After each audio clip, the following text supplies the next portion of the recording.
Hello everyone, welcome to all of you my channel educational hub. आज हम गति के बारे में पढ़ेंगे और ये साइंस का टॉपिक होगा।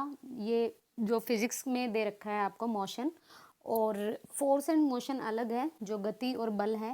पहले हम मोशन के बारे में पढ़ेंगे, प्लस मैं आपको बता दूं कि ये बहुत इंपॉर्टेंट वीडियो होगा बिकॉज ऑफ इसमें सारे ग्राफ करेंगे हम, time velocity, time speed graph और uniform motion, liner motion, linear motion जिसे कहते हैं। तो उन सब को हम ग्राफ और थ्योरी इंक्लूडेड करके पढ़ेंगे। अगर आपको मोशन के बारे में कंप्लीट पढ़ना है और एनसीईआरटी के थ्रू पढ़ना है तो ये वीडियो बहुत ही हेल्पफुल रहेगा आपके लिए, बिकॉज ये एनसीईआरटी के ही नोट्स हैं। और आप देख सकते हैं क्लास 9th की बुक में ये चैप्टर 8 दिया हुआ है मोशन के लिए। तो चलिए स्टार्ट करते हैं आज का वीडियो। सबसे पहले मैं आपको गति के बारे में बताती हूँ कि गति बोला किसे जाता है। देखिए, मैं आपको दो वर्ड मिलेंगे, एक स्पीड और एक वेलोसिटी।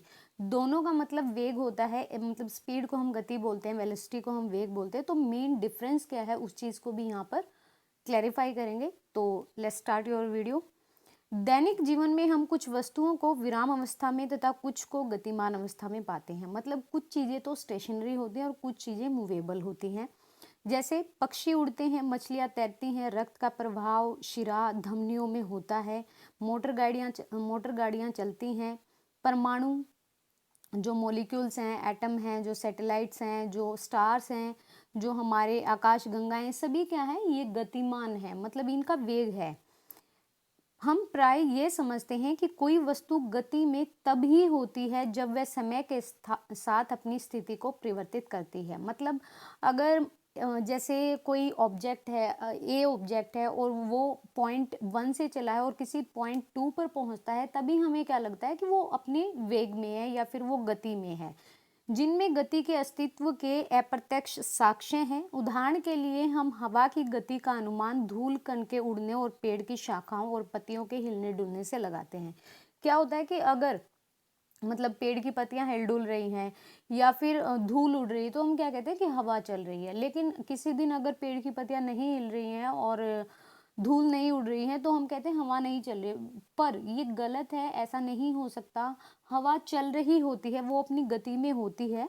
सूर्योदय, सूर्यास्त और मौसम परिवर्तन की परिघटनाओं के क्या कारण होते हैं? क्या यह पृथ्वी की गति के कारण होता है? यदि यह सही है तो हम पृथ्वी की गति का अनुमान प्रत्यक्ष रूप से क्यों नहीं लगा सकते? बिल्कुल सही बात है कि अगर सनराइज है या मतलब सनसेट है या फिर कोई भी वेदर चेंजेस है, अगर इनकी परिघटनाओं के क्या कारण है, क्या ये पृथ्वी की गति के कारण होते हैं? तो ऐसा है तो हम पृथ्वी की गति का अनुमान क्यों नहीं लगा पा रहे हैं?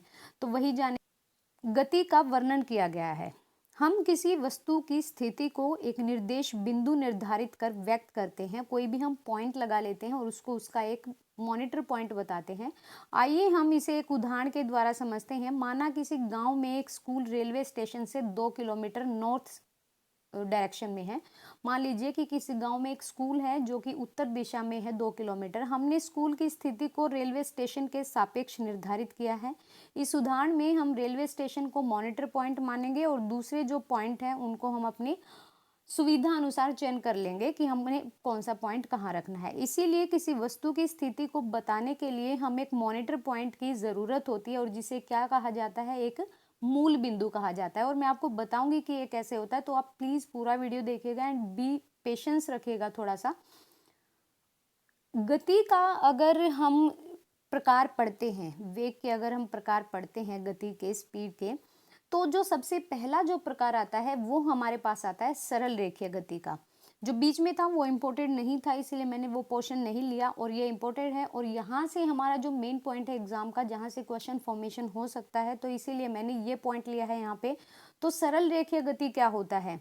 जो यूनिफॉर्म लाइनर जो स्पीड होती है वो क्या होती है? गति का सबसे साधारण प्रकार है सरल रेखीय गति। हमें सबसे पहले एक उदाहरण के द्वारा इसे व्यक्त करना सीखना होगा। माना कोई वस्तु सरल रेखीय पथ पर गतिमान है। मान लीजिए कि कोई भी एक ऑब्जेक्ट है जो कि एक यूनिफॉर्म मोशन में है। वस्तु अपनी गति बिंदु O से प्रारंभ करता है जिसे एक मॉनिटर पॉइंट कहा जाएगा। माना कि अलग अलग मूवमेंट्स में A, B और C वस्तुओं की स्थिति को प्रदर्शित करते हैं। पहले यह C और B से गुजरती है और A पर पहुंचती है।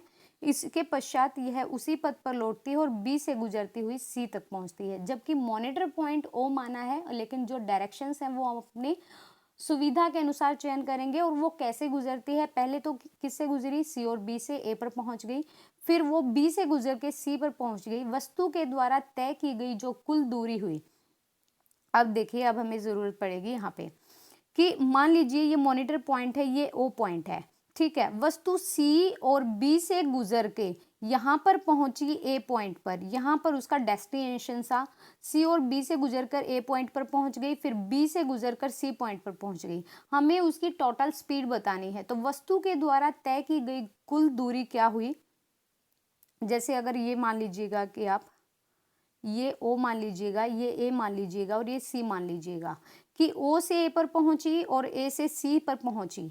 तो यहाँ पर O से A की 60 मान लो और A से C की 35 मान लो। तो जो टोटल उसने दूरी तय की, तो दोनों ही इंक्लूड होंगे क्योंकि उसने टोटल दूरी निकालनी है। तो हमारे पास कितनी दूरी आ जाएगी, 95 किलोमीटर की स्पीड आ जाएगी।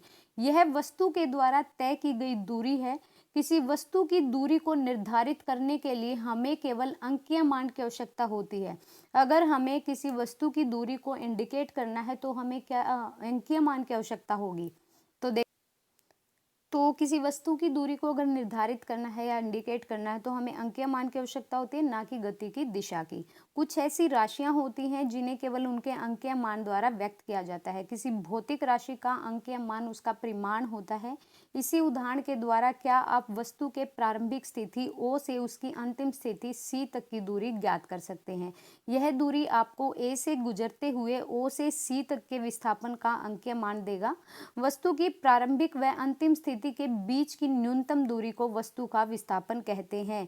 यहाँ पे बिल्कुल ध्यान दीजिएगा क्योंकि A से गुजरते हुए O से C तक के विस्थापन का अंकीय मान देगा यह दूरी। वस्तु की प्रारंभिक व अंतिम स्थिति, मान लीजिए ये फर्स्ट पॉइंट है और ये लास्ट पॉइंट है, तो इनके बीच की जो न्यूनतम दूरी होगी इन दोनों पॉइंट्स के, मान लीजिए ए पॉइंट है और ये बी पॉइंट है, तो फर्स्ट पॉइंट से लेकर और जो लास्ट पॉइंट है उनके बीच तक की दूरी को हम क्या कहेंगे, न्यूनतम दूरी का विस्थापन कहेंगे। क्या विस्थापन का परिमाण वस्तु के द्वारा तय की गई दूरी के बराबर होता है?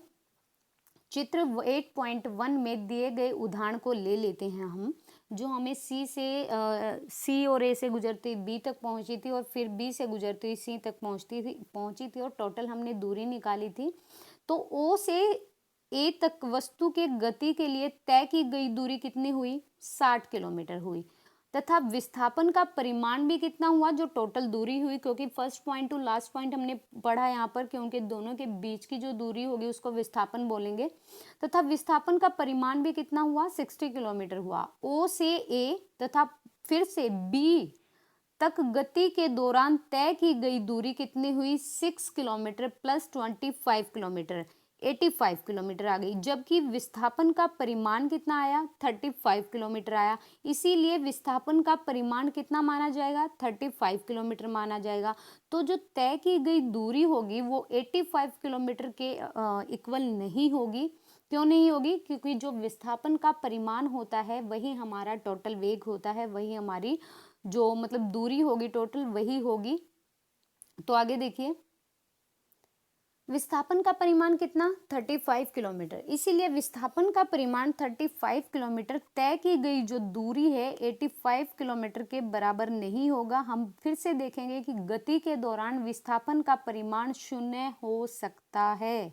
गति के दौरान विस्थापन का परिमाण शून्य हो सकता है, परंतु तय की गई दूरी शून्य नहीं होगी, इसीलिए विस्थापन शून्य नहीं माना जाएगा। यदि हम मान लेते हैं कि वस्तु गति करते हुए पुनः ए तक पहुंच जाती है और प्रारंभिक स्थिति और अंतिम स्थिति आपस में मिल जाती है तो विस्थापन शून्य है। ये बहुत इंपॉर्टेंट पॉइंट है, आप यहाँ पर देख सकते हैं। अगर ये आता है कि क्या विस्थापन शून्य हो सकता है, क्या वेग शून्य हो सकता है, तो ध्यान रखिएगा स्पीड कभी भी 0 नहीं हो सकती अगर तय की गई है तो। लेकिन विस्थापन शून्य हो सकता है। वो कैसे हो सकता है कि मान लीजिए मॉनिटर पॉइंट है ये और ये ए पॉइंट है, ये बी पॉइंट है। अब ये अपने फर्स्ट पॉइंट से इसको क्रॉस करती हुई गई है और लास्ट पॉइंट तक पहुंची है। जो इसने तय की गई है, ये जो दूरी तय कर ली गई है, ये कभी भी जीरो नहीं हो सकती। लेकिन यहाँ तक जाकर वापिस ही यहाँ पर आ गया तो जो टोटल डिस्प्लेसमेंट जो बोला जाता है, एक डिस्टेंस होता है और एक डिस्प्लेसमेंट होता है। जो एक दूरी होती है, एक विस्थापन होता है। डिस्टेंस क्या जीरो नहीं हो सकता, डिस्प्लेसमेंट जीरो हो सकता है।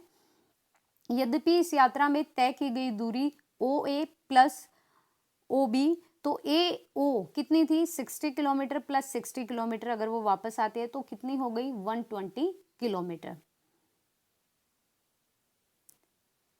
इसी प्रकार आप ये ग्राफ देख सकते हैं और ये यूनिफॉर्म स्केल का ग्राफ है। इसमें ये डिस्टेंस दिया हुआ है, जैसे 5 का डिफरेंस है, 5 10 15 20 25 30 35 40 45 50 55 60 किलोमीटर तक का।